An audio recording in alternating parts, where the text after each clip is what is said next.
கூத்தனிவானோ குவலயமுயல்லோ காத்தும் படைத்தோம் கலந்தோ விளையாடி வார்த்தையும் பேசி வடை சிலம்ப வார்கலைகள் ஆற்பரவம் செய்ய அணிகுழல் மேல் வண்டாப்ப பூர்த்திகளும் பொய்கை உடைந்துடையார் பொற்பாதம் ஏற்றி இருந்துணை ஆடேரோரிம்பாவாய்.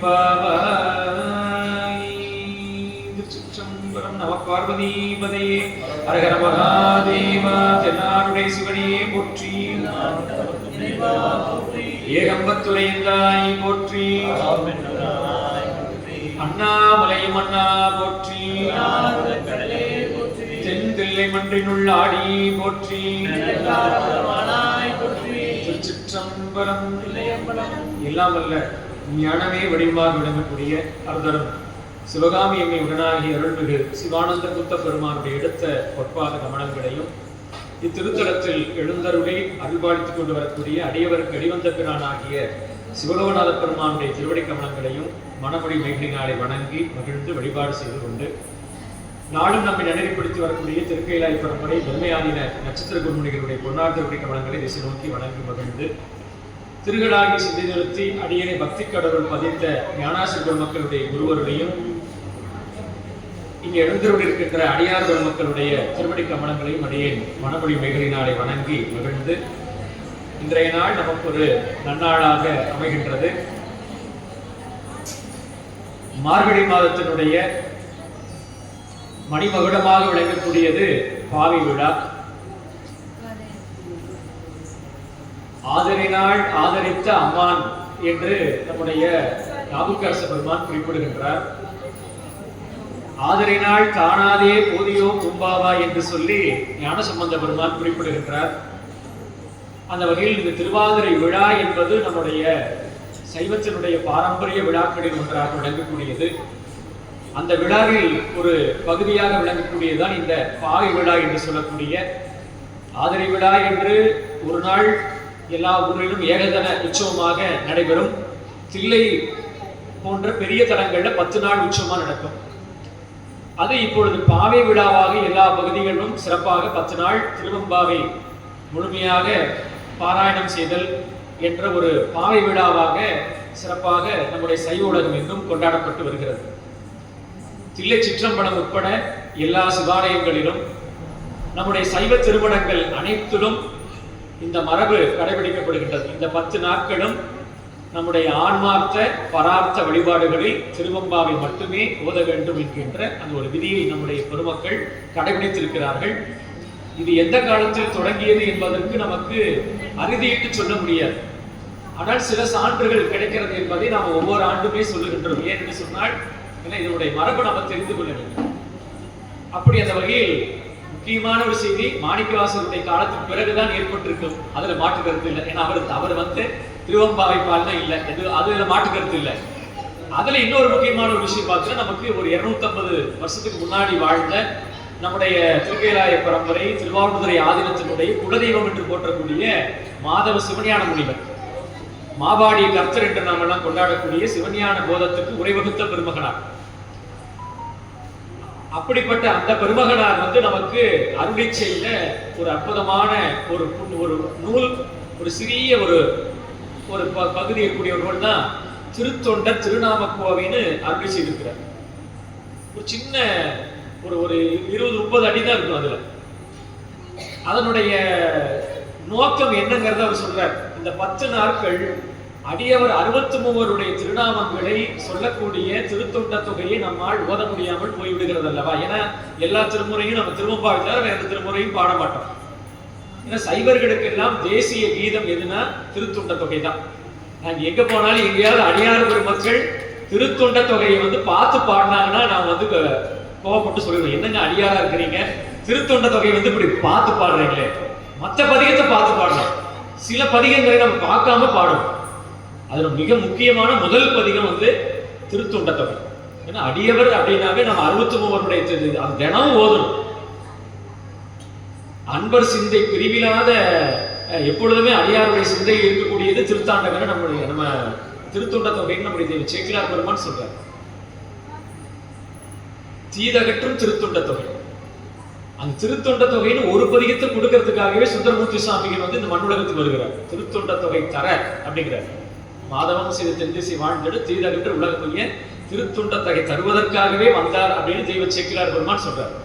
அப்ப அந்த ஒரு பதிகத்தை கொடுக்கறதுக்காக சிவபெருமான் கைலாயத்துல தனக்கு அணுக்கு தொண்டராக இருந்த அடியவரை இந்த பூவுலகு அனுப்புறார் அப்படின்னா அந்த பதிகத்தினுடைய மகிமை எப்பேற்பட்டது. நேச நிறைந்த உள்ளத்தாள் நீளம் நிறைந்த மணிகண்டத்து ஈசன் அடியார் பெருமையினை எல்லா உயிரும் தொலையெடுத்து தேசம் உய்ய. எதுக்காக? தேசம் உய்ய திருத்தொண்ட தொகை முன்பணித்த திருவாளன் வாசமலர் வெண்கடல் வணங்க வந்த பிறப்பை வணங்குவான். சுந்தரமூர்த்தி சுவாமிகளை வணங்கக்கூடிய ஒரு பிறவி வணக்கத்துக்குரிய பிறவி அப்படிங்கிற அப்படி மிக மிக இன்றியமையாத ஒரு திருப்பதிகள் நம்முடைய திருத்தொண்ட தொகை. அந்த திருத்தொண்ட தொகையை நம்ம எல்லாரும் தினமும் ஓதி மரணமா வைத்துக் கொள்ள வேண்டும். அப்படி அந்த 10 நாட்களும் அந்த திருத்தொண்ட தொகை ஓத முடியாத ஒரு சூழல் வருகிறது அல்லவா, அதை சீர் செய்வதற்காகவே திருத்தொண்ட திருநாமக்கோவை என்ற இந்த நூலை நான் செய்கிறேன் அப்படின்னு நம்முடைய மாதவ சிவஞான முனிவர் நம்முடைய சைவ உலகத்துக்கு கொடுத்திருக்காரு. அப்ப இதுல இருந்து என்ன தெரிகிறதுனா ஒரு 250 வருஷத்துக்கு முன்னாடி இருந்து இந்த மரபு நம்ம கிட்ட இருந்திருக்கு அப்படிங்கிறத நம்ம உறுதியா சொல்லலாம். அப்படிப்பட்ட இந்த பாவை விழா யாருக்காக நடைபெறுகிறது? ஒவ்வொரு ஆண்டும் சொல்லக்கூடிய செய்திதான். யாருக்காக நடைபெறுகிறது? முழுக்க முழுக்க இளைய தலைமுறைக்காக நடக்குது. எல்லாம் குழந்தைகளுக்காக நடக்குது. அந்த குழந்தைகளுடைய எதிர்கால வாழ்க்கை, அவங்களுடைய எதிர்கால நலனுக்காகவே நடத்தப்படக்கூடிய விழா இந்த பாவை விழா. அது பல ஊர்களில் பார்த்தீங்கன்னா வயதானவர்களோடு முடிந்து போகிறது. வயசான ஒரு 4 பேர் மட்டும் போய் பாடிட்டு அவங்களோட முடிச்சுக்கிறாங்க. ஆனா அது சரியான முறையில இளைய தலைமுறைக்கு போகக்கூடிய இடங்கள் ஒரு விரல் விட்டு சொல்லக்கூடிய சில ஊர்கள் தான். அந்த ஊர்ல நம்ம வெள்ளகோவிலும் சிவலோகநாதருடைய ஆலயமும் ஒன்று என்பதில் நம்ம எப்பவுமே மற்றற்ற மகிழ்ச்சியோடு நாம் தெரிவித்துக் கொள்ள வேண்டும். இது எல்லாருக்கும் சொல்லணும். ஏன்னா இது எல்லா ஊர்லயும் வயதானவங்களோட போயிருக்கு. இந்த பாவை விழாவுடைய நோக்கம் சரியான முறையில குழந்தைகளுக்கு இன்னைக்கு அதுக்கு ரொம்ப வித்திட்ட பெருமை நம்முடைய PK ஐயா அவர்களையும் அவங்களுடைய மகனார், அவங்களுடைய பரம்பரை, அந்த அடியார் திருக்கூட்டம் இவங்க எல்லாம் ஒன்றிணைந்து இதை சரியான முறையில் இன்னைக்கு இவ்வளவு சிறப்பாக நம்முடைய மகளிர் குழந்தைகள் எல்லாம் பார்த்தீங்கன்னா அழகாக அதுக்கு ஏற்ற நேர்த்தியான நேரிடையீர் அப்படின்னு திருவம்பாவில் எப்படி சொன்னாங்களோ அதே மாதிரி நேரிடையாய் அப்படின்னா நேர்த்தியான இடையில அணிகலன்கள் அணிந்து கொண்டு இப்படிலாம் இருக்கணும் திருவம்பாவை சொல்லுது. அதை நீங்க அப்படியே நடத்தி காட்டுறீங்க. எல்லாம் நேரிடையாய் அப்படிங்கிற மாதிரி எல்லாம் அந்த அற்புதமாக வளம் மடவார்கள் நடமாட மழையென்று அஞ்சி சிரமந்தி அளமந்து மயிலேறி மரமேறி முகில் பார்க்கும் திருவையாறேன்னு நம்முடைய ஞானசம்பந்த பெருமான் சொன்ன மாதிரி வளம் மடவார்கள் நடமாடங்கிற மாதிரி அந்த எத்தனை விஷயத்த நமக்கு இந்த பாவை விழா பிரத்யட்ச பிரமாணமா நமக்கு கண் முன்னாடி காட்டுது. அந்த காலத்துல அந்த இருந்த வரிகள் இன்னைக்கு நம்ம கண்ணு முன்னாடி அதை அந்த உண்மையை நமக்கு காட்டுறது அதுக்கு நமக்கு அதை காட்டக்கூடிய இந்த மண்ணும் புண்ணியம் செய்திருக்கணும், அதை காணக்கூடிய நாமும் புண்ணியம் செய்திருக்கணும். அதனாலதான் இந்த மண்ணுக்கு வெள்ளை கோவில் பேர் வச்சாங்க. எங்க இறைவன் கோயில் விடுவான் உள்ள எங்க வெள்ளையா இருக்கோ. ஒரு புலவர் பாடினார், வெள்ளை பூவும் இல்ல வேற எந்த பூவும் இல்ல உள்ள கமலமடி உத்தமன் வேண்டுவதுன்னார். அப்புறம் சாமி சொன்னார் அல்லவா, தேடி கண்டு கொண்டேன் திருமாலோடு நான்முகனும் தேடி தேடோனா தேவனை என்னுள்ளேனார். அப்ப சுவாமிக்கு ரொம்ப விருப்பமானது எது அப்படின்னு பாத்தீங்கன்னா அடியார் சிந்தையை ஊராக கொண்டான் உவந்து சீரார் பெருந்துரையான் என்னுடைய சிந்தையை ஊராக கொண்டான். சீரார் பெருந்துரையானுக்கு எது ஊரு? என் சிந்தை தான் ஊருனார் மாணிக்கவாசன்.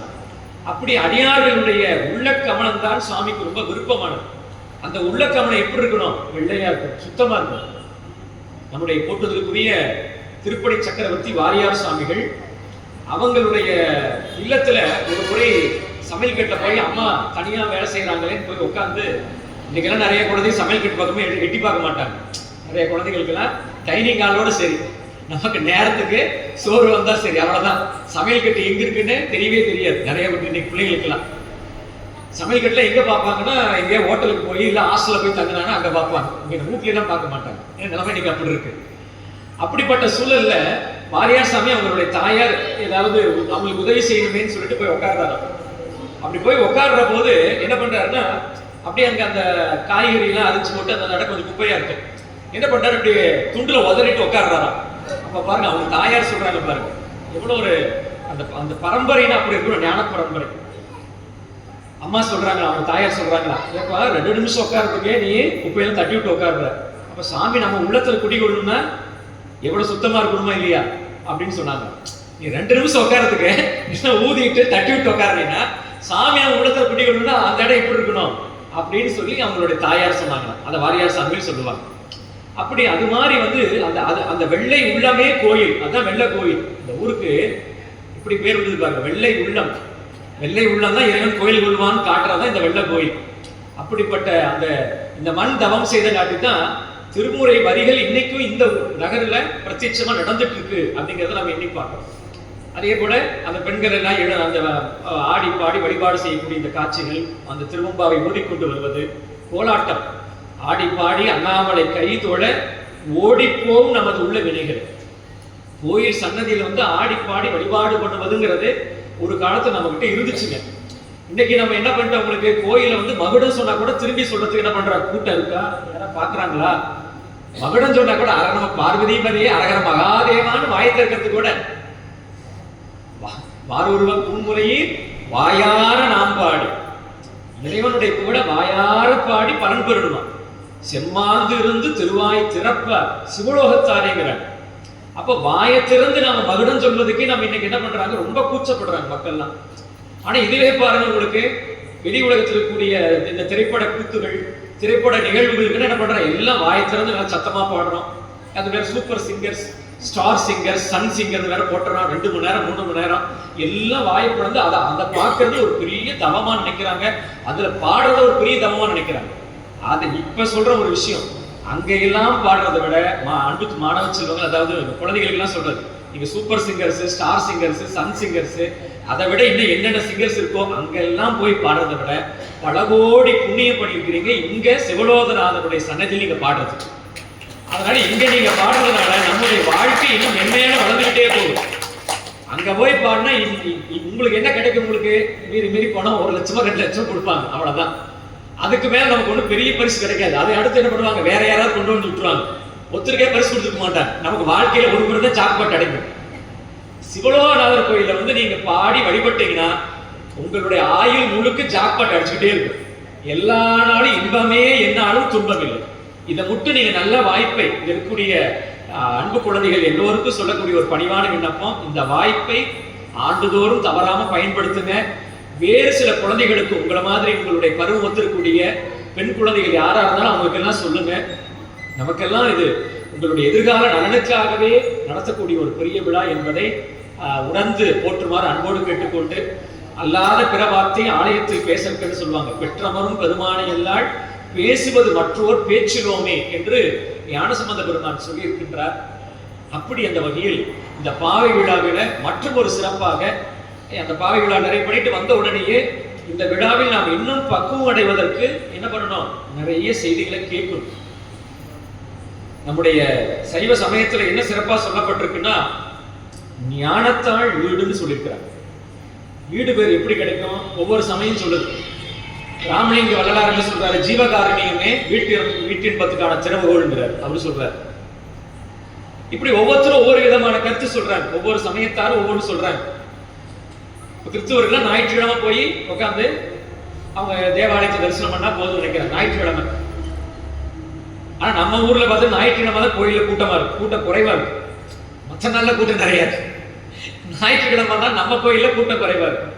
ஏன்னா ஞாயிற்றுக்கிழமை நம்ம என்ன பண்ணுகிறோம், இந்திய தொலைக்காட்சி வரலாற்றில் முதல் முறையாக, உலக தொலைக்காட்சி வரலாற்றில் முதல் முறையாக எல்லாரும் யாரும் முன்னேற வேண்டாம் அப்படின்னு சொல்லிட்டு என்ன பண்றோம், எதையாவது போட்டுறோம்.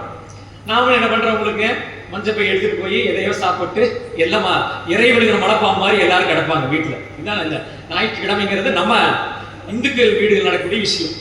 அவங்க எல்லாம் என்ன பண்றாங்க, காலையிலே வெடிக்கான அது என்ன பண்ணி போட்டாலும் 7 மணிக்கு போய் எல்லாம் உட்காந்துக்கிறாங்க, சர்ச்சில் உட்காந்துக்கிறாங்க. அப்படி அவன் என்ன பண்றான், அந்த வாரத்துல முதல் நாள் ஞாயிற்றுக்கிழமை, அதையே நம்ம மக்கள் ஏற்றுக்க மாட்டாங்க. வாரத்துல முதல் நாள் திங்கக்கிழமை தானே, அதான சண்டே தானே, இது மண்டே தானே வாரத்துல முதல் நாள் அப்படிம்பாங்க. நல்ல வேலை நம்முடைய ஞானசம்பந்த பெருமான் பாடி வச்சுட்டாரு, ஞாயிறு திங்கள் செவ்வாய் புதன் வியாழன், இல்லைன்னா நம்ப மாட்டாங்க. அப்படி நமக்கு பணிக்கு முதல் நாள் காட்டி எல்லாரும் திங்கக்கிழமை நினைச்சுக்கிறோம். ஆனா உண்மையிலேயே வாரத்துல முதல் நாள் எதுன்னு பார்த்தா ஞாயிற்றுக்கிழமை கோயிலுக்கு போறது ரொம்ப சிறப்பு. அதனாலதான் அவன் என்ன பண்ணா, ஆங்கிலேய கிறிஸ்தவர்கள் ஆட்சி செய்த நாடுகள் எல்லாமே ஞாயிற்றுக்கிழமை அவங்க தேவாலயத்துக்கு போறதுக்காக தான் விடுமுறை விட்டாங்க. நமக்கு ஏன் ஞாயிற்றுக்கிழமை விடுமுறை அப்படின்னா இதுதான் காரணம். அவன் கோயில் போறதுக்காக விட்டுருக்கான். இஸ்லாமிய நாடுகள்லாம் பார்த்தீங்கன்னா வெள்ளிக்கிழமை அவங்க எல்லாம் வெள்ளிக்கிழமை தொழுகை நடத்துன்னு சொல்லிட்டு அவன் வெள்ளிக்கிழமை விடுமுறை இஸ்லாம் நாடுகள் தான். இந்த பௌத்த சமயம் பரவி இருக்கக்கூடிய நாடுகள்லாம் பார்த்தீங்கன்னா பௌர்ணமி அன்னைக்கு விடுமுறை. ஏன்னா புத்தருக்கு அன்னைக்கு தான் ஞானம் பிறந்துச்சான், மற்ற நாளும் பிறக்கல, பௌர்ணமி அன்னைக்கு தான் பிறந்துச்சுன்னு சொல்லிட்டு அவங்க இலங்கையெல்லாம் பௌர்ணமி விடுமுறை, எல்லா பௌர்ணமி விடுமுறை. அப்படி ஒவ்வொருத்தரும் ஒவ்வொரு சமயத்தால் ஒரு குறிப்பிட்ட ஒரு நாளை வச்சிருக்கிறாங்க.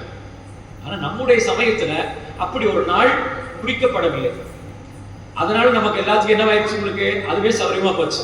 ஆடிக்கு ஒருக்கா அமாவாசை ஒருக்கா கோயிலுக்கு போனா போதும். அதுவும் பெரும்பான்மை நம்ம பகுதியில் கொங்கு பகுதியில் பார்த்தீங்கன்னா சனிக்கிழமை ஒன்றுதான் கோயில் போவாங்க. அதுக்கப்புறம் பார்த்தீங்கன்னா அவ்வளவுதான், வேற எந்த நாளும் போகணும். சனிக்கிழமைனா எல்லா கோயிலும் கூட்டமா இருக்கும். சனிக்கிழமை சனி பிரதோஷம்னா இடம் கொள்ளாது. அது வேற ஏதோ ஒரு புண்ணியவான் சொல்லிடுறாரு, 5 வருஷம் கோயில் போன புண்ணியம். நான் ஒரு முறை கோயிலுக்கு போனேன், திருச்செங்கோடு ரத்தநாதீஸ்வரர் கோயில் போன போது அங்க கோயில் பணியாளர் கேட்கிறார் சிவாச்சாரியர்கிட்ட, சாமி இன்னைக்கு என்ன ஸ்பெஷல் பிரதோஷமா சாதா பிரதோஷமாங்கிறார். அது என்ன ஸ்பெஷல் பிரதோஷம் சாதா பிரதோஷம் அப்படின்னா, வாட்ஸ்அப்லயும் இந்த ஃபேஸ்புக்லாம் 5 வருஷத்துக்கு ஒரு முறை, 150 வருஷத்துக்கு ஒரு முறை, 200 வருஷத்துக்கு ஒரு முறை அப்படின்னு வாட்ஸ்அப்ல இந்த சோசியல் மீடியாவில் சொல்லப்பட்டிருந்ததால் அது ஸ்பெஷல் பிரதோஷம். சோசியல் மீடியாவில் வரலைன்னா அது சாதா பிரதோஷம். பாருங்க, இன்னைக்கு அப்படியே போச்சு, ஸ்பெஷலா சாதாவா பிரதோஷத்தை கூட. இப்படி எல்லாம் இன்னைக்கு உலகம் வந்து வேடிக்கையா போயிட்டு இருக்கு. கோயிலுக்கு போனா கூட நம்ம இப்படிலாம் கேட்டுட்டு தான் போறோம். அது மாதிரி நம்ம இன்னைக்கு இப்பதான் அது சில பேர் இப்ப நம்ம சிவனடியார்ல தினம் கோயில் போறாங்க. நாங்களும் தினமும் வழிபாடு பண்ணணும், தொண்டீஸ்வரர் கோயில் வழிபாடு போகணும். நம்ம சன்னிதானம் இங்க எழுந்திருந்தாங்க, தர்மயாதர் குருமகா சன்னிதானம் அவர்கள் அவங்களுடைய தல யாத்திரையாக நம்ம பேரூர்ல கட்டளை மட திறப்பு விழா. அப்ப சாமி இந்த வழியாக போகணும் அப்படின்னு சொல்லி கேட்டபோது தான் காங்கேயத்துல அன்னம்பாடிக்கு ஏற்பாடு பண்ண செய்ய முடியுமான்னு சொல்லி தம்பரான சாமிகள் முந்தின நாள் திங்கட்கிழமை கேட்கறாங்க, போன் பண்றாங்க. உங்களுக்கு செவ்வாய்க்கிழமை காலையில் புறப்பட்டு போனாங்க இந்த பக்கம், திங்கட்கிழமை சாயங்காலம் தான் கூப்பிடுறாங்க. அப்புறம் அடியேன் சொன்ன, உங்களுக்கு காங்கேயத்தோட நம்ம வெள்ள கோயில் அடியாரெல்லாம் இருக்காங்க, ரொம்ப சிறப்பாக செய்வாங்க அப்படின்னு சொன்ன உடனே சரி நீங்க கேட்டுட்டு என்னன்னு சொல்லுங்க அப்படின்னாங்க. அப்புறம் நம்ம ஐயாவுக்கு திருநாக்கரசியை தொடர்பு கொண்டா சொன்ன உடனே சிறப்பாக பண்ணிக்கலாம், எத்தனை பேர் பண்ணலாம், என்ன பண்ணணும் அப்படின்ட்டு உடனடியாக நாமளா தான் யோசிப்போம். சில திருக்கூட்டம்லாம் இருக்குங்க, உண்மையே தெரிஞ்சுக்கணும். சில திருக்கூட்டம்லாம் இருக்கு, அவங்க என்ன பண்ணுவாங்கன்னா 1 வாரத்துக்கு முன்னாடி லெட்டர் போடணும். 1 வாரத்துக்கு லெட்டர் போட்டா தான் அன்னம்பாடிக்கு தயார் பண்ணுவாங்க. அப்படியெல்லாம் சில திருக்கூட்டங்கள்லாம் இருக்கு. ஆனா நம்ம திருக்கூட்டம் பார்த்தீங்கன்னா சொன்ன உடனே அடுத்த நாள் வராங்கன்னா அன்னைக்கு முந்தினாலே நம்ம முந்தினாள் இரவு தான் கொடுக்குறோம். உடனே ஐயா எல்லாம் ஏற்பாடு பண்ணி சாமிக்கு எல்லாம் பண்ணி எல்லாம் வாங்கி கொடுத்தாங்க. அப்படி நம்முடைய சாமிகள் அவங்களும் இங்க முன்னாடியே வந்திருக்கிறாங்க. இந்த முறையும் வந்தோம்னா அவங்க இறங்கி வந்து ரொம்ப ஆன்மார்த்தமா வழிபாடு பண்ணிட்டு திரும்பி வரும்போது அவங்களே கூப்பிட்டு எங்களுக்கு சிற்றுண்டி தயார் பண்ணுங்க அப்படின்னு உரிமையோட. அதுதான் சிறப்பு. அடியார்களுடைய அந்த அன்புக்கு வந்து எல்லாருமே சொக்கநாதரே அடிமை, எல்லாரும் அடிமைங்கிறத வந்து சாமி காட்டியிருக்கிறாங்க. அப்படி அந்த வகையில் நம்முடைய குருமகா சன்னிதானம் பார்த்தீங்கன்னா இப்போ வந்து இந்த மார்கழி மாதம் முழுவதும் தொடர்ந்து தல யாத்திரை. இப்ப நேற்றோட அந்த 300 தலங்கள் நிறைவு பண்ணிட்டாங்க. 300 தலங்கள் இந்த மாசம் முழுவதும் 300 தலம் தரிசனம் பண்ணாங்க. மார்கழி 20லயே 300 தலம் தரிசனம் பண்ணிட்டாங்க. இன்னும் 10 நாள் அவங்க இன்னொரு 100 தலங்கள் தரிசனம் பண்ணாங்க, 400 தலம் தரிசனம் பண்ணிருப்பாங்க மார்கழி மாதம் மட்டுமே. அப்படி எல்லா நாளும் வழிபாடு. இதை ஏன் காட்டுறாங்கன்னா, இந்த மார்கழி மாதம் இவ்வளவு புனிதமான மாதம், இதை மக்களுக்கு உணர்த்தணும். அதனாலதான் நம்முடைய கொங்கு பகுதியில் நிறைய கோயில்கள்ல கூட சிறுதீவ திருவிழாக்கள் கூட மார்கழி மாசம் வச்சிருப்பாங்க. இதை இப்படியே அந்த கோயில் சார்ந்த சிந்தனை இருக்கணும். வேற கல்யாணமோ வேற எந்த இல்லறம் சார்ந்த திருமண எந்த ஒரு புதுமனை புகுவிழா எதுவுமே நடத்த மாட்டாங்க. முழுக்க முழுக்க வழிபாடு வழிபாடு வழிபாடு இந்த மார்கழி மாசம். இதை வச்சுக்கிட்டு நம்ம அடுத்து வரக்கூடிய காலங்களிலும் என்ன பண்ணணும், உங்களுக்கு அந்த வழிபாட்டுல ஏதாவது ஒரு நேரமாவது ஈடுபடணும். அப்படிங்கிறத மற்ற மாசங்கள்லாம் வந்து உலகீடுக்கு இடையில அருளியல் வரும். இந்த மாசம் முழுக்க முழுக்க அருளியல் தான், வேற எந்த சிந்தனை இருக்கக்கூடாது அப்படின்னு நம்முடைய பெருமக்கள் வகுத்து வச்சிருக்காங்க. அப்படி நம்முடைய இந்த சமயத்துல வந்து நம்ம நாள் வழிபாடு ரொம்ப முக்கியம். நம்ம இதுல வந்து உள்ளிருக்கு வேலூரானை போற்றாதே ஆற்ற நாள் போக்கினேன், நிலை பெறுமாறு எண்ணுதியல் நெஞ்சே நீவா நித்தனும் எம்பிரானுடைய கோயில் போக்கு. தினப்படி கோயிலுக்கு வரும், அதான் முக்கியம். மற்றபடி நமக்கு வந்து அது கால வழிபாட்டுக்கு வரணுமா. கோயில ஒரு 4 காலம் நடக்குது, 3 காலம் நடக்குதுன்னா அதுல ஏதோ ஒரு காலம், திருப்படிச்சு காலம், உச்சி காலம், காலசுத்தி, அர்த்தசாமம், இப்படி சாயரட்ச ஏதோ ஒரு கால வழிபாட்டுக்கு வரணுமா. இதை நம்முடைய பரமாச்சாரியர்கள் வாழ்ந்து காட்டியிருக்கிறாங்க. அவங்களுடைய புராணங்களை சேக்கிழார் பெருமான் சொல்லுகின்ற போது சொல்லுகிறார், காலங்கள் தோறும் தவறாம வழிபட்டிருக்காங்க. திரு நெய்த்தானம் தேவாரத்துல ஞானசம்பந்த பெருமான் சொல்றாரு, உங்களுக்கு காலங்கள் பெறவே வழிபட்டார் அப்படின்னு சொல்றாரு. அப்படி அந்த வகையில் நம்ம நினைச்ச நேரம் போறது வந்து நம்ம நேரங்க, அந்த காலத்துக்கு போறது சுவாமி நேரம். இப்ப நீங்க உங்க நேரத்துக்கு வர்றதை விட சாமியுடைய நேரத்துக்கு கோயிலுக்கு வருது, அதுதான் அடியார் கழகு. மற்ற மக்கள் எப்ப வேணா வந்துட்டு போவாங்க. அடியார்கள் என்று சொன்னால் கால வழிபாடு. இப்ப நீங்க நம்முடைய ஈரோட்டில் அப்படிதான் பேசிக்குவாங்க.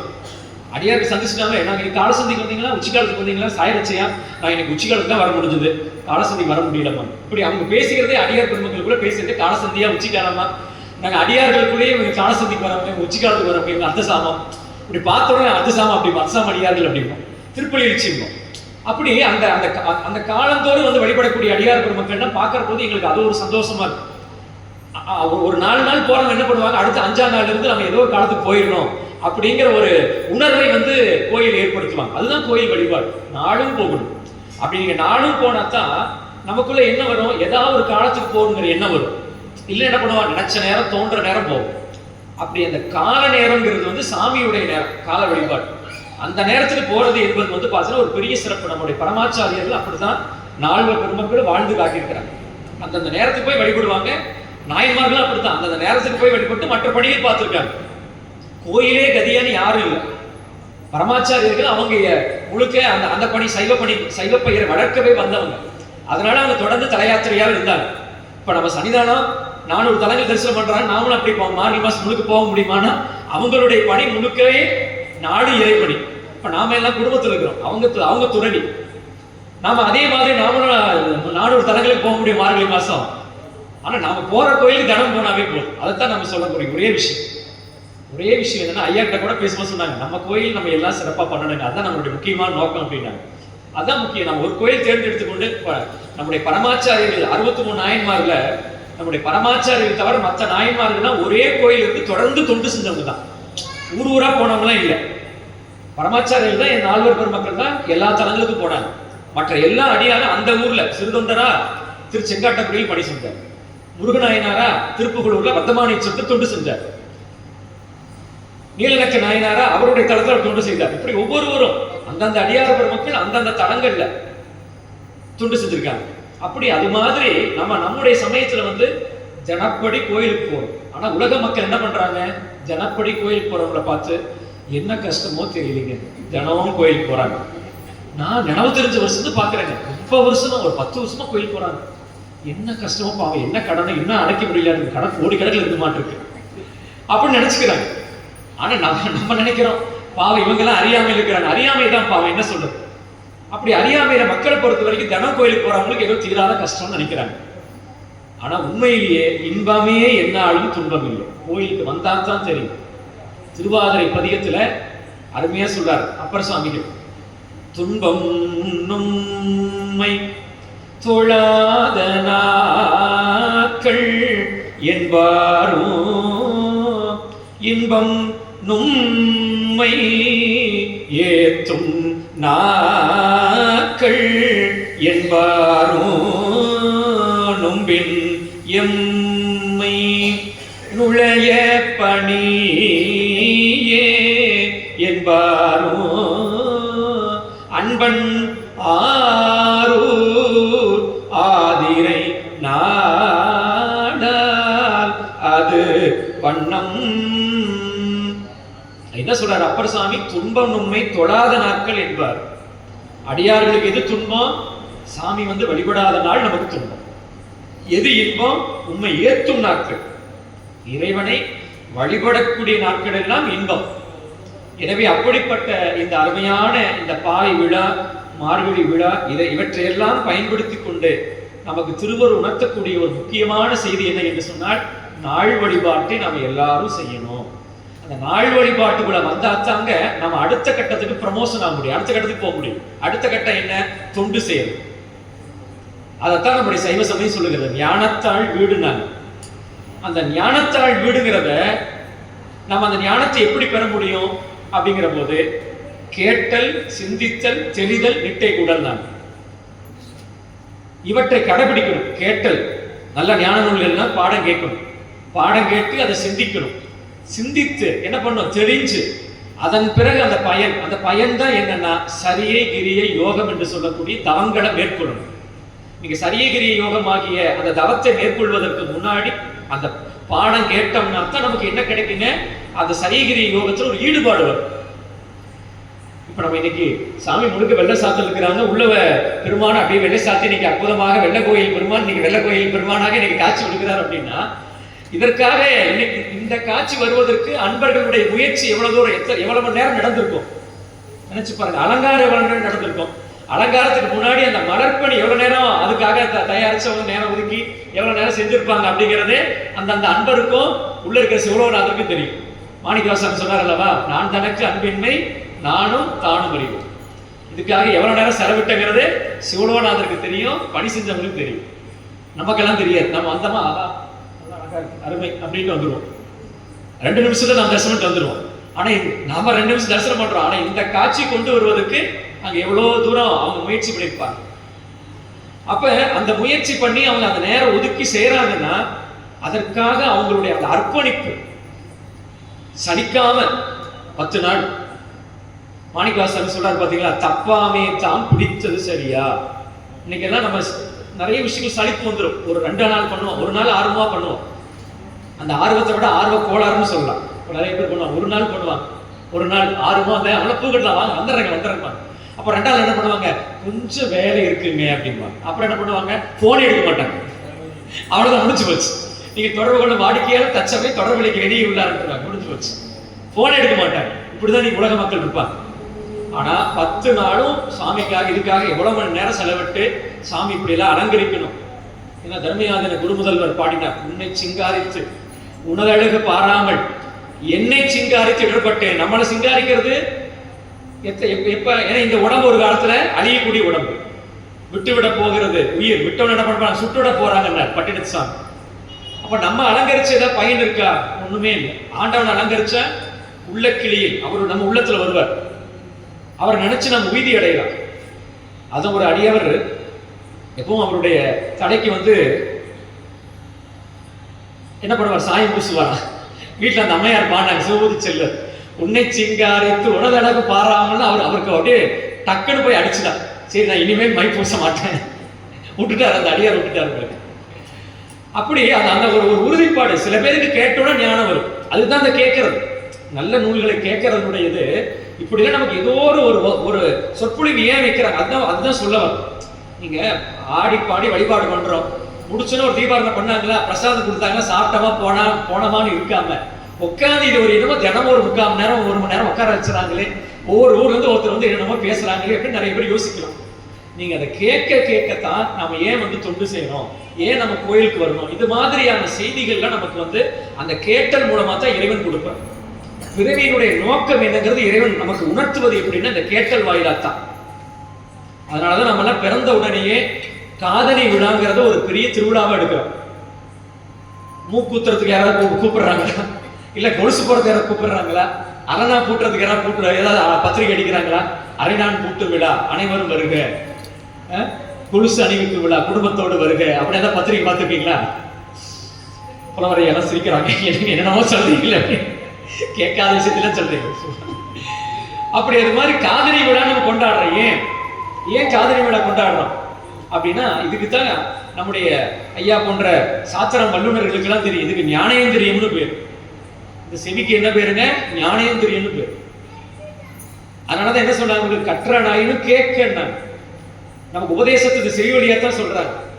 சாமி நமக்கு படைப்பிலே பாருங்க, 2 வேலை செய்யக்கூடிய வாய் ஒரு வாய் கொடுத்துருக்காரு, 2 வேலை செய்யறது ஒரு கருவி கொடுத்துருக்காரு, சாப்பிடவும் செய்யுது பேசவும் செய்யுது. ஆனா ஒரே ஒரு வேலை செய்யுது செவி, அதை 2 கொடுத்துருக்காரு.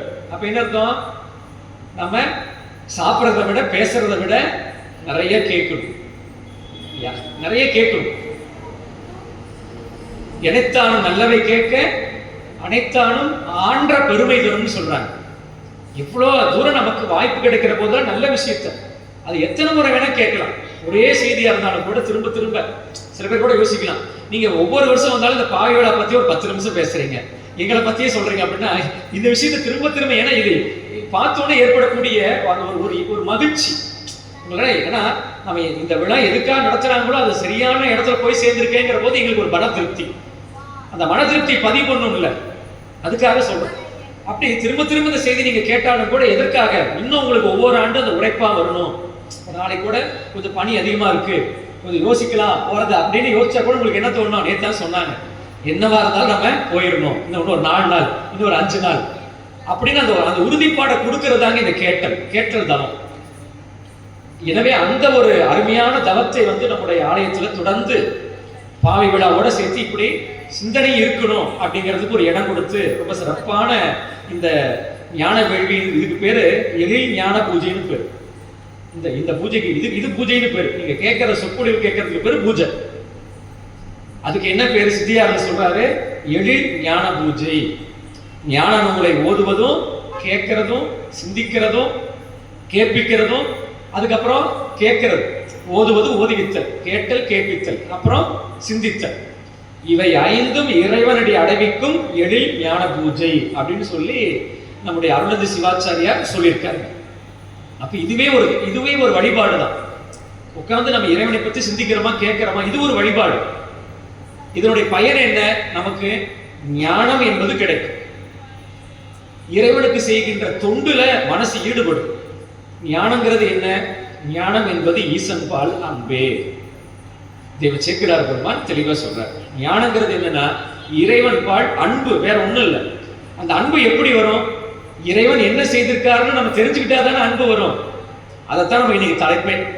மாணிக்கவாசகர் என்ன சொல்றாரு, தாயை பெரிதும் தயாவுடைய தம்பெருமான். சிவபெருமான் எப்படிப்பட்டவர், தாயை விட மிக உயர்ந்த கருணையுடையவன்கிறார். அப்ப முதல்ல நம்ம என்ன தெரிஞ்சுக்கணும், தாய் எவ்வளவு கருணையானவள், நம்மளை பெற்ற தாய். அதுக்கப்புறம் நம்முடைய எல்லா பிறவிலும் நம்ம தாங்கக்கூடிய தாயாகிய ஞானத்தாயாகிய சிவபெருமான் எவ்வளவு கருணையுடையவர். அப்படி தெரிஞ்சுக்கிட்டா தான் நமக்கு இந்த வரி புரியும். அப்படி ஒரு அருமையான தலைப்பை நம்முடைய சிவலோகநாதர் இன்றைய சிந்தனைக்கு நமக்கு வழங்கி இருப்பது ஒரு பெரிய சிறப்பு என்று சொல்லி, அந்த வகையில் அடியார் பெருமக்களே, திருப்பூவள்ளி என்று சொல்லக்கூடிய அற்புதமான இந்த திருப்பதிகத்துல தான் இந்த அருமையான திருப்பாட்டு இடம்பெறுகிறது. இந்த பூவள்ளி என்பதை பற்றி சொல்லுகின்ற போது சொல்றாங்க, நம்முடைய அடிகள் இம்மை மறுமை பயன்களை எய்தி உண்ணும் வண்ணம் பாடும் பொருட்டு இறைவனுடைய பொருள்சேர் புகழ்களை அமைத்து திருப்பூவள்ளி என்று சொல்லக்கூடிய தலைப்பிலே இந்த திருப்பதிகத்தை நமக்கு கொடுத்திருக்கிறார். இந்த தலைப்பை எல்லாம் மாணிக்கவாசக பெருமான் தேர்ந்தெடுக்கிறார். அதை நம்ம தெரிஞ்சுக்கணும். பின்னாடி வந்தவங்க திருவாசகத்தை தொகுத்த போது அதுக்கு பெயர் சூட்டியிருக்கிறாங்க. அந்த திருவாசகம் முற்றுவதல் பண்றதுலேயே இன்னைக்கு நிறைய முரண்பாடுகள். சில ஊர்களில் பார்த்தீங்கன்னா கடைசியா ஆனந்தத்தில் முடிக்கணுமா, அதுக்காக என்ன பண்றாங்க, 51 பதிகம் பாடிட்டு மறுபடியும் கடைசியா 50வது பதிகம் பாடுறாங்க. ஒரு ஊர்ல ஆனந்தத்தில் முடிக்கணுங்க. ஏங்க தொகுத்தவங்க ஏன் இப்படி தொகுத்தாங்கிறது யோசிக்கிறது இல்லை. அந்த ஒரு அமைப்பு ஒழுங்குமுறை திருவாசகத்தில் இருக்கு. முதல் 4 பகுதி பார்த்தீங்கன்னா அகவழ்பா, ஆசிரியப்பா, நீண்ட அடிகள் ஆண்டு. அதுக்கப்புறம் பாருங்க 100 பாடல்கள் கூட்ட சதகம், அப்புறம் 50 நீச்சல் விண்ணப்பம், அப்புறம் 20, 10, அப்படி ஒரு அமைப்பு. அதுல கடைசியா பாருங்க அச்சோப்பதிகம் வச்சிருக்கிறாங்க. அது ஏன் அச்சோப்பதிகம், அம்மா எனக்கு அருடையவாறு ஆர்ப்பெறுவார் அச்சோவே. அப்படி என்ன, சுவாமி நமக்கு கொடுத்திருக்கின்ற இந்த வாய்ப்பை யார் பெறுவார்கள்? இங்க வீட்டில் இருக்கக்கூடிய குழந்தைகள்லாம் யோசிக்கணும். வெள்ள கோயில வீட்டுல எத்தனையோ குழந்தைகள் இருப்பாங்க. உங்களுக்கு கிடைச்சிருக்கு ஆர்ப்பெறுவார் அச்சோவே நீங்க நினைக்கணும். சிவலோகநாதர் தரிசனம் பண்றப்போ சுவாமி உங்க மனசுல, ஏன்னா நீங்க நல்லா யோசிக்கணும். சிவலோகநாதர் யாரெல்லாம் தம் முன்னாடி ஆடணும்னு அவருடைய உள்ளத்துல எண்ணி இருக்கிறாரோ அவங்க தான் வர முடியும், எல்லாரும் வர முடியாது. அதை நீங்க புரிஞ்சுக்கணும். அது உண்மையான சத்தியமான வாக்கு. அதுதான் நினைச்சலாம் நிறைய பேர் வந்துடலான்ட்டு. எத்தனையோ சூழல்கள் இருக்கு, நீங்க யோசிச்சு பாருங்க. அது பெண் குழந்தைகளுக்கு எத்தனையோ சூழல் இருக்கு. அத்தனையும் தாண்டி நீங்க கலந்துக்கிறீங்க அப்படின்னா என்ன அர்த்தம், சிவலோகநாதர் உங்களை நினைச்சிருக்காரு, நீங்க சிவலோகநாதர் நினைக்கல. முதல்ல சிவலோகநாதர் இன்னைக்கு இவங்க எல்லாம் வரணும், எங்களுக்கு இந்த பாட்டை பாடணும், இந்த ஆட்டம் ஆடணும் அப்படின்னு சிவலோகநாதர் யாரையெல்லாம் நினைச்சிருக்கிறாரோ அவங்களுக்கு எல்லாம் வாய்ப்பு. அப்படி ஒரு பெரிய பேர் உங்களுக்கு எல்லாம் கிடைச்சிருக்கு. அப்படி அந்த வகையில மாணிக்கவாசக சுவாமி என்ன சொல்றாரு, ஆர்ப்பெறுவார். இந்த வாய்ப்பு நீங்க நினைக்கணும் சுவாமிகிட்ட. யாருக்கு இந்த வாய்ப்பு கிடைச்சிருக்கு?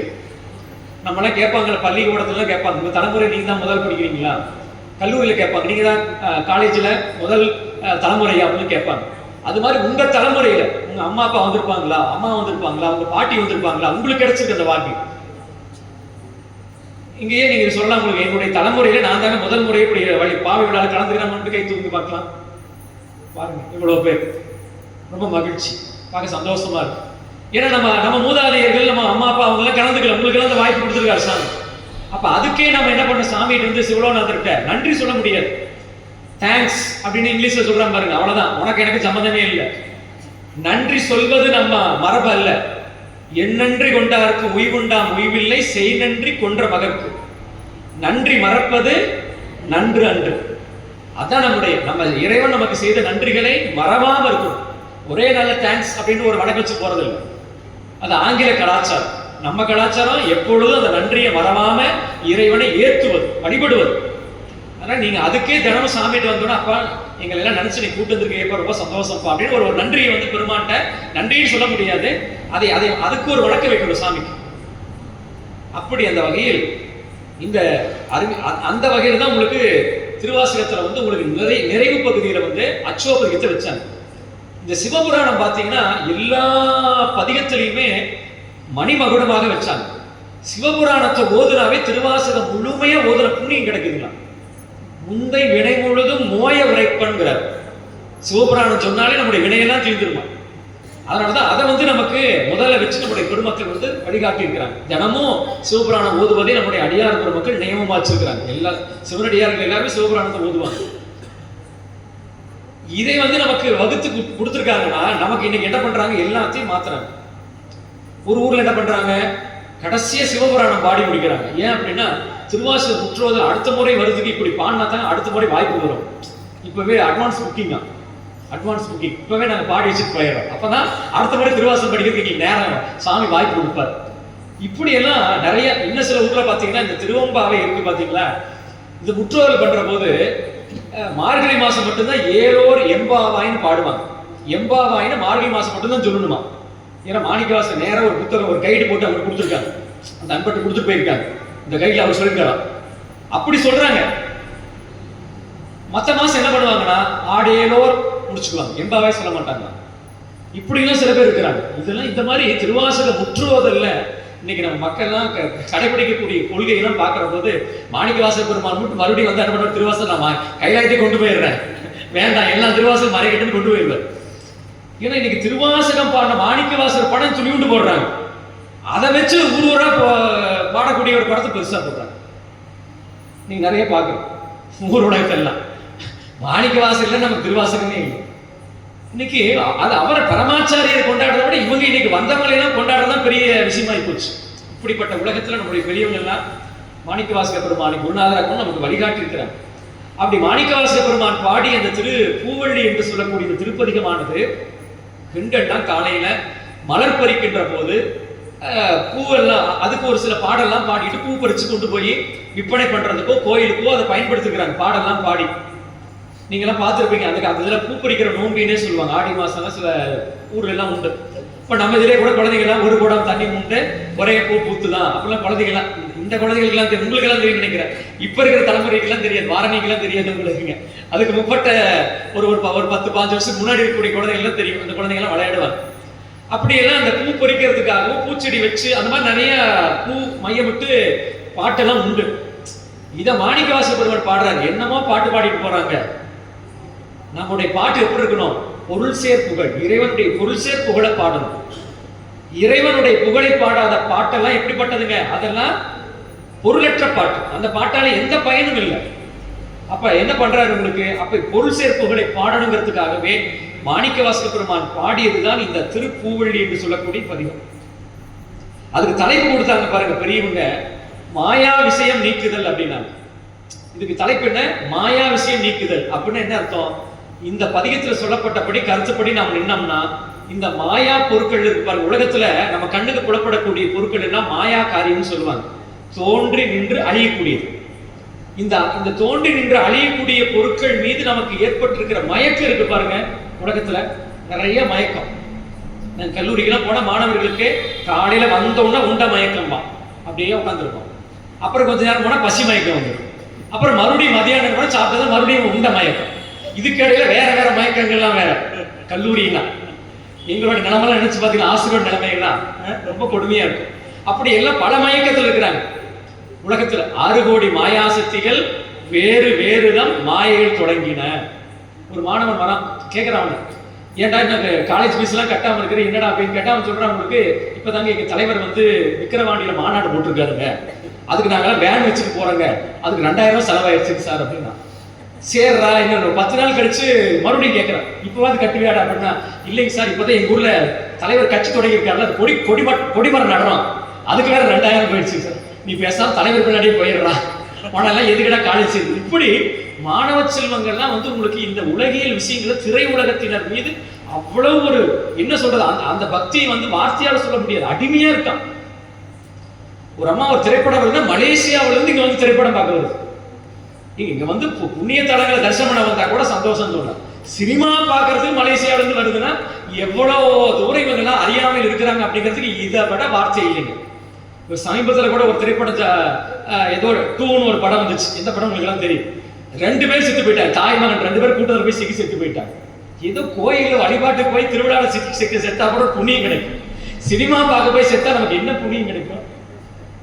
எவ்வளவு தூரம் நம்ம இந்த உலகில் மயக்கத்துல நம்ம இருக்கிறோம்னு பாருங்க. பெரும்பான்மை நம்ம தமிழகத்து மக்களை எல்லாம் ஒன்னா இன்னொரு மது மயக்கம், இல்லைன்னா சினிமா மயக்கம், இந்த மயக்கத்திலேயே வச்சிருக்கிறாங்க காலங்காலமா வச்சு. வேற இந்த அருளியல் மயக்கம், இந்த வழிபாடு, இதெல்லாம் நம்ம பசங்கிட்ட கொண்டு போக முடியல.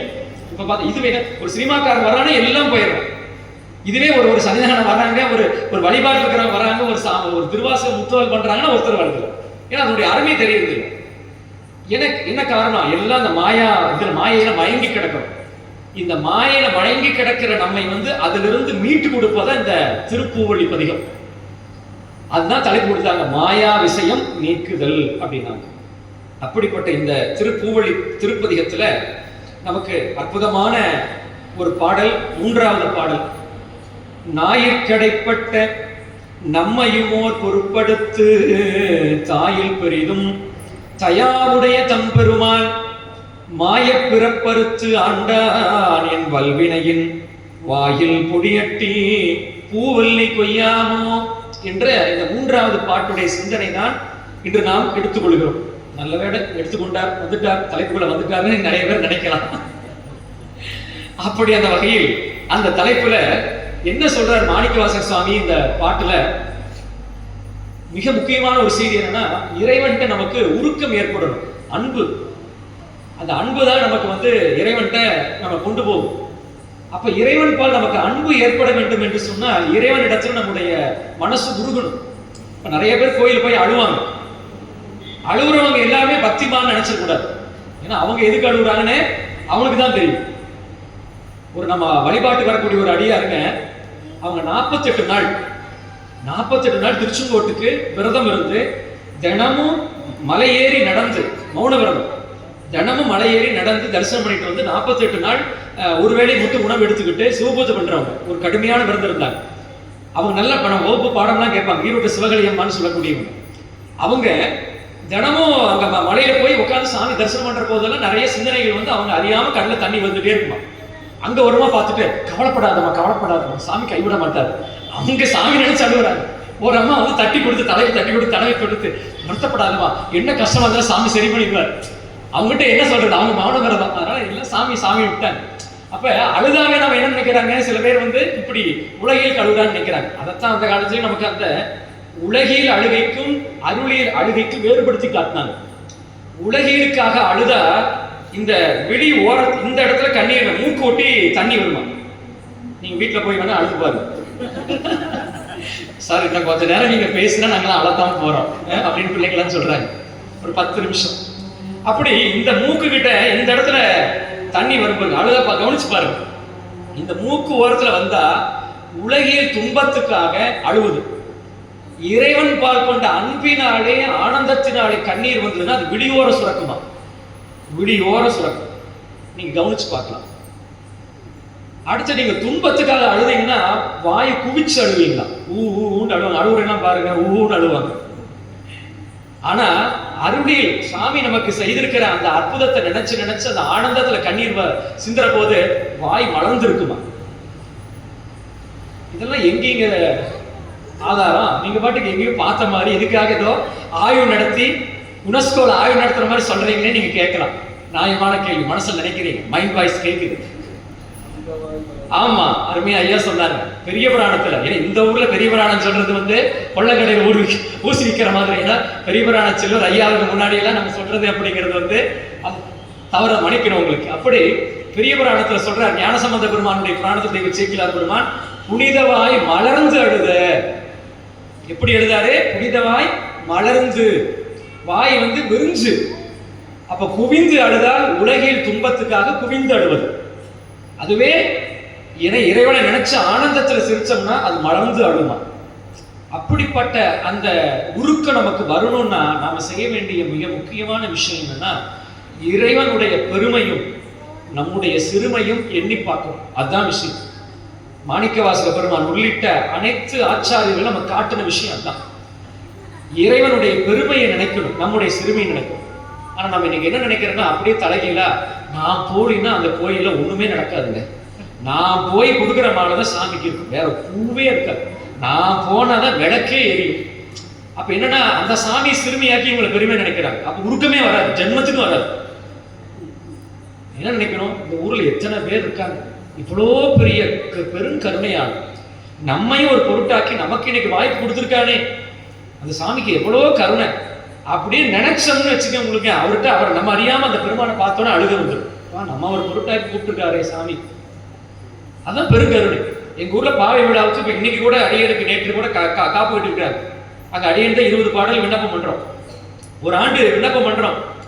விண்ணப்பம் பண்றதுக்கு முன்னாடி மாணிக்கவாசகர் சார்பாக மாணிக்கவாசகராகவே அந்த கங்கணம் கட்டினவங்க வந்து திருவம்பாவை ஓதுவாங்க, 20 பாட்டு பாராயணம் பண்ணுவாங்க. அப்ப என்ன பண்ணுவாங்கன்னா, அந்த பாடத்துக்கு முன்னாடி அவங்களுக்கு மாலையும் பரிவட்டம் கட்டுவாங்க. பரிவட்டம் கட்டிட்டு அதுக்கப்புறம் பாட ஆரம்பிக்கும். ஒரு ஆண்டு என்ன பண்றாங்க, அடியார் பெருமக்கள் மாலை எடுத்து வைக்காம விட்டாங்க. எல்லாம் மாலைன்னு தேடுறாங்க. நடராஜாட்டு மாலை விழுது, நடராஜாட்டு மாலை விழுது. அந்த மாலை எடுத்து வந்து சிவாச்சாரியார்னு சொல்றாரு, நடராஜாவும் உங்களுக்கு கொடுத்துட்டாரு அப்படிங்கிறார். அது சாமி 2வது முறை சொல்ற மாதிரி. அப்ப அந்த நேரத்துல வந்து பாருங்க, எல்லாம் மாலை கேட்கறப்போ சாமி அவர் கொடுக்குற, நான் கொடுக்குற மாலைன்னு கொடுக்குறேன். அப்ப இதுதான் பெருமான் வந்து நம்ம கடைகோடி இருக்கிற நமக்கு இவ்வளவு ஒரு ஆனந்தத்தை பெருமான் கொடுக்கிறார் அப்படிங்கிற போது, நம்முடைய நாயன்மார்கள் பரமாச்சாரியர்களுக்கு எல்லாம் எத்தனை அனுக்கிரகம் செய்திருப்பார் அப்படிங்கிறத நமக்கு எண்ணி பார்க்கணும். அப்ப எவ்வளவு கருணையாளன், நம்மையும் நினைச்சு சாமி அனுக்கிரகம் பண்றாரு பாருங்க. அப்ப இதை நினைச்சு பார்க்கணும். அதை நினைச்சு பார்க்கிற போது நம்ம அறியாம அந்த உருக்கை ஏற்படும். அதை விட்டுட்டு நாம போல இந்த பாடுறதுக்கு யாரும் இருக்காங்க, நம்ம விட்டா இங்க யாருமே இல்லை, நம்ம தான் போய் பாடணும் அப்படின்னு நினைக்கிற போது அங்க என்ன வராது, உங்களுக்கு உருக்கமே வராது. சாமி அனுக்கிரகமே செய்ய மாட்டார். என்னடா சரி பாடிட்டு போ அப்படின்னு நினைச்சு விட்டுறாரு சாமி. அப்ப அவர் கொடுத்த அந்த வாய்ப்பை நாம போற்ற போதுதான் சாமி என்ன பண்றாரு, அவரு அனுக்கிரகம் அப்பப்ப பண்ணிட்டே இருக்காரு. அப்படி அதைத்தான் மாணிக்கவாசக பெருமான் இங்க நமக்கு எடுத்து காட்டுகிறார். எனவே இந்த திருவாசகத்தை நாம ஓதுகின்ற போதெல்லாம் அந்த ஆன்மாவினுடைய சிறுமையும் பெருமானுடைய பெருமையும் நமக்கு எடுத்து காட்டி உங்களுடைய உள்ளத்தை உருக்க செய்கிறார் மாணிக்கவாசக பெருமான். அதனாலதான் சொன்னாங்க பழமொழி, திருவாசகத்துக்கு உருகார், உருவாசகத்துக்கும் உருக மாட்டாங்க. இவ்வளவு ஒரு பழமொழி பாரு. திருவாசகத்துக்கே உங்க கல் நெஞ்சு உருகலினா வேற எதுக்கும் உருகாதுன்ட்டாங்க. ஏன்னா ஒவ்வொரு பாட்டிலையும் மாணிக்கவாசுவாமி அதைத்தான் சொல்றாரு, பெருமானுடைய பெருமையும் நம்முடைய சிறுமையும். அப்படித்தாங்க இந்த இடத்துல என்ன சொல்றாரு, ஞாயிற் கடைப்பட்ட நம்மையுமோர் பொருட்படுத்து. அதுக்கு முன்னாடி நம்ம பெருமானுடைய பெருமையை சிந்திச்சுட்டு நம்முடைய சிறுமைக்கு வரணும். அப்ப பெருமானுடைய பெருமையா என்ன சொல்றாரு, தாயில் பெரிதும் தயாவுடைய தம்பெருமான். தாய் யாரு, நம்ம பெற்ற தாய். அந்த பெற்ற தாய் என்ன சொல்லுவோம்னா, நம்முடைய இந்த உடம்பை நமக்கு கொடுத்து தாய், அதனால ஊனத்தாய்ன்னு சொல்லுவோம். ஊனத்தாய் நம்ம குற்றமுடைய தாய் நினைச்சிடக்கூடாது. நமக்கு இந்த உடம்பை கொடுத்த தாய், கருவுல சுமந்த தாய். அப்ப ஊனத்தாய். இறைவன் யாரு, ஞானத்தாய். இந்த ஊனத்தாய்க்கு ஞானத்தாய்க்கு என்னங்க வேறுபாடு அப்படிங்கிறத புரிஞ்சுக்கிட்டாதான் இந்த வரி புரியும். தாயை பெரிதும் தயாவுடைய தம்பெருமான். தாயை விட பெரிய தயவு, தயைன கருணை, கருணையே வடிவானவன் காட்டித்தான் அம்மாவுக்கு தாயின் பேர் வச்சாங்க. தயை, தயை உடையவள் தாய். ஏன்னா என்ன பண்றாங்க, அந்த தாயுடைய அன்பு நிலையில நம்ம வார்த்தையால சொல்ல முடியாது. ஒரு தாய் குழந்தைய பக்கத்துல போட்டுட்டு தூங்கிட்டு இருக்கிறாங்க. ஒரு பாம்பு பக்கத்துல படம் எடுத்து நிக்குது குழந்தைகிட்ட. வெளியே ஜன்னல பாக்குறாங்க, அந்த அம்மாவை எழுப்புறாங்க, கூப்பிடுறாங்க. அந்த அந்த அம்மா மேல கல்லு போடுறாங்க. அந்த அம்மா அப்படியே தூங்கிட்டே இருக்கு. என்னடா அது குழந்தை ஆபத்து அப்படின்னு நினைக்கிறாங்க. அப்ப என்ன பண்றாங்க, பக்கத்துல இருக்கிற குழந்தை மேல ஒரு மல்லிப்பூ சென்ட போடுறாங்க. குழந்தை மேல போட்டவுடனே இந்த அம்மா முடிச்சுக்கிறாங்க. அது எப்படி அப்படின்னா, அந்த அம்மாவோட எண்ணம் முழுக்க எங்க இருக்கு, குழந்தை மேலேயே இருக்கு. அதுதான் தாய். முழுக்க முழுக்க குழந்தை மேலவே அந்த அன்பை வைத்துக்கொண்டு வாழக்கூடியவங்க தான் தாய். தந்தை என்ன பண்ணுவாங்க, குழந்தை அழுதுன்னு இந்த பார்த்து கொடுத்து போயிடுவாங்க. அம்மா என்ன பண்ணுவாங்க, என்ன நள்ளிரவு எத்தனை மணி ஆனாலும் அவங்க தான் வச்சுட்டு இருப்பாங்க. நம்மளால 2 நிமிஷம் பார்ட் டைம் ஜாப் தான், அதுவும் அதுலயும் பார்ட் டைமா இருக்கும். கணவர் தந்தையார் சுமக்கிறது, தாயார் தான் என்ன பண்ணுவாங்க, கருவுலையும் சுமப்பாங்க. அதுக்கப்புறம் அந்த குழந்தையை வளர்க்கின்ற வரைக்கும் இரவு பகலாக, ஒரு நாள் 2 நாள் இல்லை, இரவு பகலாக. அதனாலதான் ஒரு பன்னூல் திரட்டுன்னு ஒரு நூல்ல, உழவர் பெருமக்களுக்கு எல்லாம் தெரியும், பன்னூல் திரட்டுங்கிற ஒரு நூலை சொன்னாங்க. நீங்க பெற்றோருக்கு 100 வருஷம், நல்லா கேட்டுக்க, நீங்க குழந்தைகள்லாம் பெற்றோருக்கு 100 வருஷம் அவங்களுக்கு நீங்க பணிவிடை தொண்டு செய்யணுமா. அவங்க கூடவே இருந்து வேண்டியதெல்லாம் பண்ணா கூட அவங்க உங்களை வளர்த்த ஒரு நாளைக்கு ஈடுணை கிடையாது. 100 வருஷம் எங்க பாத்துக்கங்க, அந்த 100 வருஷமே அவங்க உங்களை வளர்த்த ஒரு நாளைக்கு ஈடுணை கிடையாது. அப்ப பாத்துங்க பெற்றோர்களுடைய அர்ப்பணிப்பு எவ்வளவு. அப்படி அந்த வகையில் அந்த தாயுடைய நிலைப்பாடு என்பது அத்தனை தியாகம்னால. அதனாலதான் இறைவன் இறங்கி வருகின்ற போது, வடிவம் கொடுக்கின்ற போது அதற்கு கொடுத்த வடிவம் என்ன, தாய் வடிவம். இறைவனை என்ன சொல்ற, நம்ம தாயாகத்தான் பார்க்கிறோம். சிவபெருமானுடைய வடிவம் எல்லாமே சக்தியுடைய வடிவம் தான். அருளது சக்தியாகும் அரண் தனக்கு. அதனாலதான் பாடார் அப்பர் சாமி, உமையல்லாத உருவம் இல்லை ஐயன் ஐயாரனாருக்கு. சிவபெருமான் எடுக்கிற எல்லா வடிவத்திலும் ஏன் கூட அம்மை எப்பரா வராங்க அப்படின்னு அர்த்தம். அந்த வடிவமே என்ன, சக்தி தான், அவனுடைய கருணை. அதுதான் வடிவமா வருது. அப்படிப்பட்ட நிலையில் அந்த ஞானத்தாயாக உன்னத்தாயாக விளங்கக்கூடியவர்களுக்கான அந்த வேறுபாடு என்ன அப்படிங்கிறத நாம் பார்க்கின்ற போது, நம்ம பிறந்தது முதல் நம்மை பேணி வளர்ப்பவள் யாருன்னா நம்முடைய ஊனத்தாய், பெற்ற தாய். முதுமையில் நம்மால் பேணப்பெற வேண்டுபவள். நம்ம அவங்க வயசான காலத்தில் நாம அவங்களை பாதுகாக்கணும், அந்த ஒரு கடப்பாடு நமக்கு இருக்கு. ஆனா இறைவன் எப்படிப்பட்டவன் அப்படிங்கிற போது, இறைவன் நம்மாட்டு கைமாறு கருதாத அருள் நல்கி பாதுகாப்பவன். இப்ப இந்த தாய்க்கு நம்ம என்ன பண்ணணும், கடைசியாக நம்ம அவங்கள பேண வேண்டிய கடமை நமக்கு இருக்கு. நம்மளை வளர்த்தாங்க, நாம் அவங்கள பேணணும், பாதுகாக்கணும். ஆனா இறைவன் நமக்கு கருணை செய்யறது பார்த்தீங்கன்னா எப்படிப்பட்டதுங்க, உங்ககிட்ட இருந்து எதையுமே அவர் எதிர்பார்க்கறது இல்லை. சாமிக்கு நம்மள சொல்றோம், விளக்கு போடுறோம், உனக்கு நல்லெண்ணெய் கொடுக்குறோம், அதெல்லாம் நம்ம மன திருப்திக்கு. அவரெல்லாம் அந்த வேண்டுதல் வேண்டாமே இல்லாத சிவபெருமான் எப்படிப்பட்டவன், வேண்டுதலோ வேண்டாமையோ இல்லாதவன், அதெல்லாம் கடந்தவன். இறைவனுக்கு எல்லாம் எந்த வெறுப்பும் கிடையாது.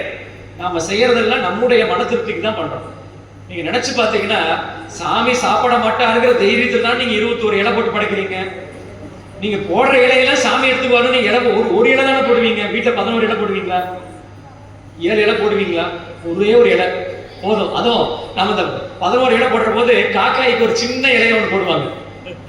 ஒரு சின்ன இலையா போட்டு கொஞ்சம் கொஞ்சமா வைப்பாங்க. அது மாதிரி ஒரு இலையை போட்டு படைச்சிடும். சாமி சாப்பிட மாட்டாங்க தைரியத்தில் தான் என்ன பண்றோம், 11 இலை போட்டு படைக்கிறோம். ஏன்னா நம்ம இறைவன் அதெல்லாம் கடந்தவன். அவனுக்கு வெறுப்போ ஏன்னா நம்மளை போன்ற மாயாக்காரிய உடம்பு இறைவனுக்கு இல்லை. அப்படிப்பட்ட அந்த இறைவன் கைமாறு கருதாது நமக்கெல்லாம் செய்கிறார். எனவே அதோடு மட்டும் இல்லாமல் இந்த தாய் என்ன பண்ணுவாங்க, நம்ம பெற்ற தாய், நீங்க கொடிய குற்றங்கள் செய்தால் என்ன பண்ணுவாங்க, உங்களை வெறுப்பாங்க. அதனாலதான் வள்ளுவ பெருமானே சொல்வார், ஈன்றாள் முகம் வாடக்கூடிய ஒரு செயல் இந்த கல்லுண்ணுதல்னு சொல்லுவாங்க. அப்படி ஒரு விஷயத்தை வள்ளுவ பெருமான் பயன்படுத்துவார். அப்படி ஈன்றாள் கூட என்ன பண்ணுவாங்க, முகம் சுளிப்பாளாம். மகன் கல்லுன்றாள். அப்படிப்பட்ட இன்றால் கூட மனம் சுளிக்கக்கூடிய ஒரு விஷயம் இருக்கு அப்படிங்கிறத அங்க பதிவு பண்றாரு. ஆனா இறைவன் இருக்கான் பாத்தீங்களா, இந்த ஞானத்தாய் நாம எவ்வளவு தீவினைகள் செய்தாலும் கூட இறைவன் குற்றங்கள் நீக்கி குணம் கொண்டு கோதாட்டுவான். என்ன பாப்பாரு, பரவாயில்ல வந்தோன்னு ஓடிட்டாங்களா அப்படின்னு சில பேர் சொல்லுவாங்க, திட்டுவாங்க. இல்ல, இந்த சூழல் வந்தான்ல அவனுக்கு நான் அருள் செய்வன் பெருமான் பண்ணுவார். அதுதான் சாமி பண்ணுவார். வந்துட்டு போனாங்கல்ல அதைத்தான் பெருமான் பார்ப்பார். அப்ப வந்தா மட்டும்தான் அருள், வரலீனா அப்படின்னா வராம அங்க கூட சில பேர் நினைச்சுக்கோமா, அவங்களுக்கு அருள் செய்வார் சாமி. பரவாயில்ல நினைச்சுட்டாங்க இந்த நேரத்துல, பரவாயில்ல நினைச்சதுக்கு நான் அனுகிரகம் பண்றேன். அப்படி அந்த நொடியை நினைச்சா போதுமா, சாமி அனுகிரகம் பண்ணுவார். அப்படிப்பட்ட நிலையில் இங்கே அருமையாக அந்த ஊனத்தாய்க்கு ஞானத்தாய்க்குமான வேறுபாடு. அதே போல அன்னையினுடைய அன்பு நிலை என்பது இந்த பிறவியோட முடிஞ்சிருங்க. அன்னையுடைய அன்பு இந்த பிறவியோட முடிஞ்சிடும். ஆனா இறைவனுடைய அன்பு இருக்கு பாத்தீங்களா, அவனுடைய கருணை எல்லா பிறவியும் நம்ம கூடவே வரும். நம்மளை மறுபடியும் வீடு பேட்டில் அவனுடைய திருவடியில கொண்டு போய் சேர்த்துற வரைக்கும் கூடவே இருக்கும். இதுதான் இறைவனுடைய அன்புக்கும் நம்முடைய பெற்ற தாயுடைய அன்புக்குமான வேறுபாடு. அதனாலதான் பெற்ற தாயுடைய அந்த அன்பு நிலை என்பது இந்த பிறவியோடு நிறைவு பெறுவதனால், இறைவனுடைய அன்பு கருணை எல்லா பிறவிலும் நமக்கு துணையாக இருப்பதனால தான் தாயை சிறந்த தயாவுடைய தம்பெருமான், தம்பெருமான் நம்ம சுவாமி, நம்முடைய பெருமான் அப்படின்னு சொல்லி அடுத்து என்ன சொல்றார், ஞாயிற்கடையாய் கிடந்த ஞாயிற்கடைப்பட்ட நம்மையுமோர் பொறுப்படுத்தினார். ஞாயிற்கடைப்பட்ட இந்த நாய் என்ன பண்ணும், கட்டில இருக்கின்ற வரைக்கும் நல்ல உணவை புசிச்சுக்கிட்டு நல்ல விஷயத்தை நல்லதே செஞ்சுட்டு இருக்கும். கட்டு அவிழ்த்து வெளியே போன என்ன பண்ணும், பார்க்கறதெல்லாம் சாப்பிட்டு பார்க்கறதெல்லாம் சுத்திட்டு இருக்கும். அதே போலதான் நாமளும் அடியார்கள் கூட்டத்தோட இணங்கி இருக்கின்ற வரைக்கும் சித்தத்தை சிவன்பால் வைத்திருப்போம். இதை விட்டு வெளியே போயிட்டா 6 கோடி மாயா சக்திகள் வேறு வேறுதான் மாய தொடங்கின. அப்புறம் அதோட முக்கியமான விஷயம் என்னன்னு பாத்தீங்கன்னா, அந்த நாய் என்ன பண்ணும் அப்படின்னா, அதுக்கு ஒரு விஷயம் கிடைக்குதுன்னு வச்சுக்கோங்க, அது என்ன பண்ணும், வேற யாருக்கும் கொடுக்காது, அதுவும் சாப்பிடாது. என்ன பண்ணும், உருட்டிக்கிட்டே போகும் அந்த தேங்காய். அதான் ஒரு பழமொழி சொல்லுவாங்க, நாய் பெற்ற தெங்கம் பழம் போட அப்படிம்பாங்க. அது மாதிரிதான் நாமளும் என்ன பண்றோம், இந்த பிறவியில ஒன்னா நம்மளை ஈடேற்றம் அடைவதற்காக நம்முடைய முயற்சிகள் இருக்கணும், அல்லது பிறரை ஈடேற்றம் செய்வதற்காக நம்ம முயற்சி இருக்கணும்.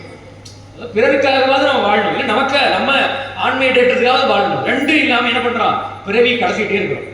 அப்ப நாமெல்லாம் எந்த லிஸ்ட்ல சேர்ந்துடணும், நாயுடைய லிஸ்ட்ல சேர்ந்துடணும். அப்ப அதைத்தான் சொல்றாரு, உங்களுக்கு நாயில் கடைப்பட்ட அப்படிப்பட்ட சில தன்மைகள் நாய்க்கும் நமக்கும் அந்த ஒற்றுமை இருக்கு. ஆனா சில நேரங்கள்ல அந்த நாயை விட நம்ம கடைப்பட்டவரா மாறிடுறோம். எங்கன்னா அது அதனுடைய எஜமான்ட்டு விசுவாசமா இருக்கு. ஒரு ஊர்ல ஒரு ஒரு தலைவர் என்ன பண்ணுவாரு, முதலாளி தினமும் பஸ் ஸ்டாண்டுக்கு வந்து இறங்கி வருவாராம். அந்த நாய் என்ன பண்ணும், தினமும் ரஷ்யா தான் நினைக்கிறவங்களுக்கு தினமும் அந்த பஸ் ஸ்டாண்ட்ல வந்து அவரை வந்து கூட்டிட்டு போவோம், பேருந்து நிலையத்துல வந்து கூட்டிட்டு போகுமா அந்த நாய். ஒரு முறை அவர் போனவர் அங்கேயே விபத்துல இதாகி இறைவனடி சேர்ந்தார். அந்த பஸ் ஸ்டாண்ட்ல வந்து தினமும் அந்த நேரத்துக்கு வந்து நாய் காத்துக்கணும். அப்படி தினமும் கிட்டத்தட்ட ஒரு 20 வருஷமா என்ன சொல்றாங்க, 10 வருஷம் 20 வருஷமா அப்படியே வந்து வாழ்ந்து அப்படி தினம் வந்து காத்திருந்து அங்கேயே உயிர் விட்டுருச்சுங்க. அந்த நாய்க்கு அங்க செலவு வச்சிருக்கிறாங்க வெளிநாட்டுல. அப்ப அவ்வளவு ஒரு விசுவாசம் அந்த நாய்க்கு, அந்த எஜமான் மேல அவ்வளவு விசுவாசம். நமக்கு இருக்க விசுவாசம், ஊடுவது உன்னோடு ஓப்பது உன்னைன்னு வரமா, இடர் கடையாரேனும் எமக்கு இறங்காரேனும் படரு நெறி பணியாரேன்னு வரமா. ஒரு நாள் வரோம், 2 நாள் வரோம், 3ஆம் நாள் நடக்கல என்ன பண்றோம், இந்த சாமிக்கு சக்தி இல்லைங்க, பவர் இல்லை, வேற கோயில் போனான்னு போயிடும். இதுதான் நம்முடைய அன்பு நிலை. ஆனா அருளாளர் என்ன சொல்றாங்க, நீ எனக்கு கூப்பிட்டாலும் சரி கூப்பிடுனாலும் சரி, எனக்கு காட்சி கொடுத்தாலும் சரி காட்சி விட்டுனாலும் சரி, உன் திருப்படி நாங்க சிக்கனை பிடிச்சுக்குவோங்கிற. அதுதான் அடியார்களுடைய சிறப்புகள். அப்படி அந்த நாய்க்கு இருக்கின்ற விசுவாசம் நமக்கு இல்லை. அதனாலதான் நாயில் கடைப்பட்ட நம்மையுமோர் பொருள்படுத்து, நம்மையும் ஒரு பொருளாக மதிச்சு சாமி என்ன பண்ணாருங்க, தாயற்புரித தயாவுடைய தம்பெருமான் என்ன செய்தார், மாய பிறப்பறுத்து ஆண்டார்.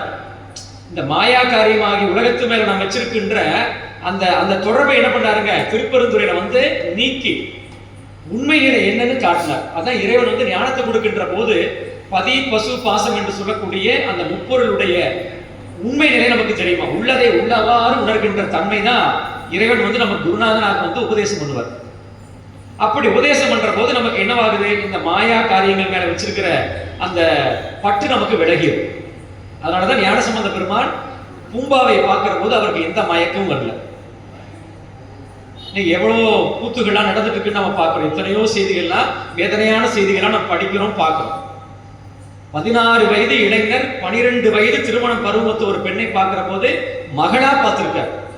இன்னைக்கு சகோதரியா ஒருத்தன் பார்த்தானாவே அவனுக்கு நம்ம கோயில் கட்டி கும்பிடணும், அப்படிங்கலாம் இருக்கு. இன்னைக்கு சகோதரியா பார்த்தாலே கும்பிடணும், கோயில் கட்டணும். மகளா பார்த்திருக்காரு. மகளா பார்க்கறது அந்த வயசு இல்லை. நாங்க விவேகானந்த கல்லூரியில பணியாற்றணும் ஒரு 5 ஆண்டுகள். அங்க மகளிர் குழந்தைகள்லாம் நாங்க வந்து உங்களுக்கு டூருக்கெல்லாம் கூட்டிட்டு போவோம், வெளியெல்லாம் கூட்டிட்டு போயிட்டு கூப்பிட்டுருவோம். கூட இருந்து ரொம்ப கவனமா பார்த்துக்கணும். மற்ற குழந்தைகளோட பெண் குழந்தை ரொம்ப கவனமா பார்த்துக்கணும். எங்க இருந்து வேணாலும் ஆபத்து வரும். கவனமா கூட்டிட்டு போய் கவனமா கூப்பிட்டு வந்தோம். அப்ப அந்த பொண்ணுங்க சொன்னாங்க, உடனே நீங்க எங்க வீட்டுல எங்க அப்பா எப்படி கூட்டிட்டு போய் காப்பாத்துவாரோ அப்படி நீங்க கூட்டிட்டு போய் எங்களை வந்து பாதுகாத்து கொண்டு வந்தீங்க அப்படின்னா. அப்ப அவங்க அப்பா வயது நம்ம வயதுக்கு அந்த வயதுக்கு எவ்வளவு வித்தியாசம். ஆனா இருந்தாலும் அந்த அப்பான்னு அவங்க சொன்ன விஷயம் வந்து அந்த வயது அல்ல, அந்த ஸ்தானம், அந்த உறவு நிலை, அந்த பேணுகின்ற அந்த அந்த பொறுப்பு. அப்ப அந்த பொறுப்பை வந்து நமக்கு சாமி கொடுத்திருக்காரு. அப்படிதான் நான் எடுத்துக்கிட்டேன். அதே மாதிரிதான் ஞானசம்பந்த பெருமான் அந்த 16 வயதுல என்ன பார்க்கிறார், மகளா பார்க்கிறார் பூம்பாவே. பிரம்மா என்ன பண்றாரு, உங்களுக்கு எத்தனையோ கோடி யுகங்களை வாழக்கூடிய பிரம்மா துரோத்துமே ஒரு பெண்ணை படைச்சோன்னு என்ன பண்றாரு, அழகுல மயங்கிட்டார். நான் இதுவரைக்கும் படைச்ச அழகு பெண்ணில் இப்படி ஒரு பெண்ணை நான் பார்த்ததே இல்லையே அப்படின்னு சொல்லிட்டு உடனே என்ன பண்றாரு, ஒரு ரோஸ் கொடுத்து ப்ரப்போஸ் பண்றாரு பிரம்மா துரோத்துமையிட்ட. கல்யாணம் பண்ணிக்கலாம்னு சொல்றாரு. அந்த பொண்ணு என்ன சொல்றாரு, கிழவா. அந்த பொண்ணு சொல்ற, கிழவா உனக்கு வயசு எத்தனையா, தாத்தனுக்கு கூட்டனுக்கு எல்லாம் கூட்டணி, கொஞ்சமாவது அறிவு வேண்டாமான்னு சொல்லிட்டு அந்த பொண்ணு ஓடுறா. அப்போ என்ன பண்றா, 4 முகத்துல தேடுறாராம். 4 முகத்துல எங்கே போனாள் அப்படின்னு சொல்லி தேடுறாராம். அப்படி அந்த இத்தனை கோடி வருஷம் வாழ்ந்த பிரம்மனுக்கு இல்லாத அறிவு நம்முடைய ஞானசம்பந்த பெருமானுக்கு 16 வயசுல ஏற்பட்டுனா இந்த மண்ணுல தான். இந்த மண்ணுல ஞானசம்பந்த பெருமான் வாழ்ந்த அந்த வாழ்க்கையை நமக்கு இன்றைய சமுதாயத்துக்கு சொல்லி கொண்டு செல்லுங்க. நம்ம அதான் மிகப்பெரிய தவறு பண்ணிட்டோம் நம்ம சமுதாயத்துல. பள்ளி கல்லூரியில ஞானசம்பந்த பெருமானுடைய வரலாற்று பாடமா வச்சு இந்த செய்தியெல்லாம் சொன்னா என்ன பண்ணுவான், கேட்கறவன் சரியா இருப்பான், நடப்பான். சொன்னா தானே நாம காட்டுறதெல்லாம் திரைப்படங்கள். பள்ளி பருவத்திலே என்ன பண்றாங்க, எல்லாரும் காணாம போற மாதிரி தான் எல்லா காட்சியும் காட்டுறான். பள்ளி பருவத்திலேயே காட்டுறான், மாணவர் ஜோடியா சேர்ந்து காணாம போற மாதிரி காட்சிகள்லாம் காட்டுறாங்க. அப்ப என்ன பண்ணுவாங்க, அவங்களுடைய மனம் அலைவாய். நல்ல விஷயத்த காட்டணும். ஒன்னா பாட புத்தகத்தில் இருக்கணும், இல்ல வீட்டிலேயாவது கொடுக்கணும். ரெண்டுமே இல்லை, பாட புத்தகத்திலேயே இல்லை, வீட்டிலேயும் யாரும் கொடுக்கறது இல்லை. அப்ப எங்க நம்ம சமுதாயம் திருந்தும் அப்படிங்கிறத நம்ம எண்ணி பார்க்க வேண்டும். அப்படிப்பட்ட நிலையில் மாணிக்கவாசகர் சொல்றாரு, மாய பிறப்பறுத்து ஆண்டான் என் வல்வினையின் வாயில் கொடியட்டி பூவள்ளி கொய்யாமோன்னு சொல்றாரு. இந்த வாயில் கொடியட்டி என்று சொல்கின்ற போது இந்த வலிய தீவினைகள் வருவதற்கு காரணமா இருக்கக்கூடிய அந்த வாயில என்ன பண்ணிட்டார சாமி, மண்ணிட்டு மூடி விட்டார். வாயில் கொடியட்டி என்ன பண்றாரு, மூடிட்டார். இந்த வாசலை மண்ணை கொட்ட என்ன பண்ண, உங்களுக்கு அந்த வாசல் மூடிடும். நீங்களாம் பார்த்துப்பீங்க ஒரு காட்சி, ஒரு முயல் என்ன பண்ணுது உங்களுக்கு, திடீர்னு போய் ஒரு இடத்துல மண்ணை பறிக்குது. பறிச்சா அதுக்குள்ள ஒரு குழி, அதுக்குள்ள இருந்து அதனுடைய குட்டிகள்லாம் வெளியே வருது. 8 குட்டி வெளியே வருது. அத்தனை குட்டிக்கு உணவு கொடுக்குது. அதுக்கப்புறம் என்ன பண்ணுதுங்க, அதே மாதிரி தள்ளி வச்சுட்டு அப்படியே மூடிட்டு அதுக்கு மேல தடம் பறிச்சுட்டு போகுது. இதை பார்த்துட்டு தான் போட்டாங்க ஃபேஸ்புக்ல, இனிமேல் எவனாவது முயல் கறி சாப்பிட ஆசைப்படுவியா, யோசிச்சு பாருங்க. அதை நம்பி 8 குட்டி எங்க இருக்கு, அதை நம்பி 8 குட்டி, எவ்வளவு கருணை பாரு, அவ்வளவு பாதுகாப்பா. அப்ப அது மாதிரி அந்த குடியை போட்டு அது மூடுது. அந்த உயிரினங்களை நீங்க பாக்குறோம். அந்த அந்த அந்த கருணைகள் வந்துருச்சுன்னா, குழந்தை பேருன்னு ஒரு கருணை வந்துருச்சுன்னா, அது எவ்வளவு பெரிய மிருகமா இருந்தாலும் என்ன பண்ணுது, உங்களுக்கு ஒரு ஒரு கோழி குஞ்சை வந்து உங்களுக்கு பாம்பு பிடிக்க வருது, என்ன பண்ணுதுங்க, அது அந்த கோழி அதுக்கிட்ட சண்டைக்கு போகுது. அதுக்கிட்ட விஷம் இருக்கு, இருந்தாலும் என் சண்டைக்கு போகுது. எலி போகுது சண்டைக்கு, தன்னுடைய குஞ்சை பிடிக்க வராங்க. அப்ப அதுதாங்க அந்த கருணை, அந்த தாயை சிறந்த கருணை. அப்படிப்பட்ட அந்த கருணை மூலமாக இறைவன் நமக்கு என்ன பண்றாரு, உங்களுக்கு அந்த அந்த கருணையோட இறைவனை போற்றினால் நம்முடைய பல பிறவில் நாம் செய்த வினைகளுடைய தாக்கத்தை என்ன பண்றாரு, அந்த வாசலை அடைச்சிடுறாரு. இதைத்தான் வள்ளுவர் பெருமான் சொல்லுவார், வீழ்நாள் படாமை நன்று ஆற்றேன் அத்து ஒருவன் வாழ்நாள் வழியடைக்கும் கல் அப்படின்பார்.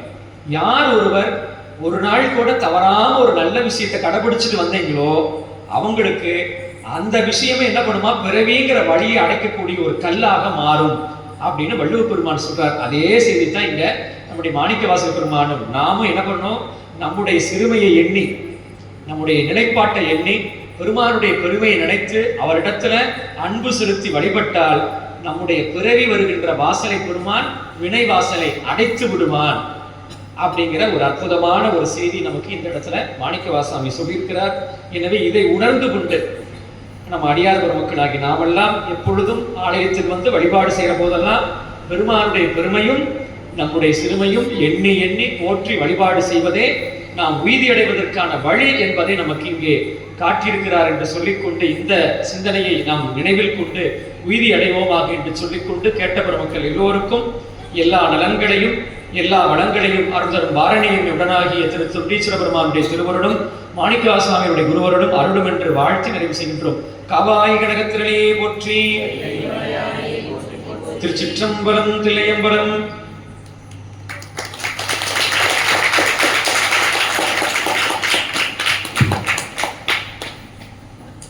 இன்றைக்கு நம்மிடையே ஒரு மிக சிறப்பான உரையை ஆற்றிய நம் ஐயா அவர்களுக்கு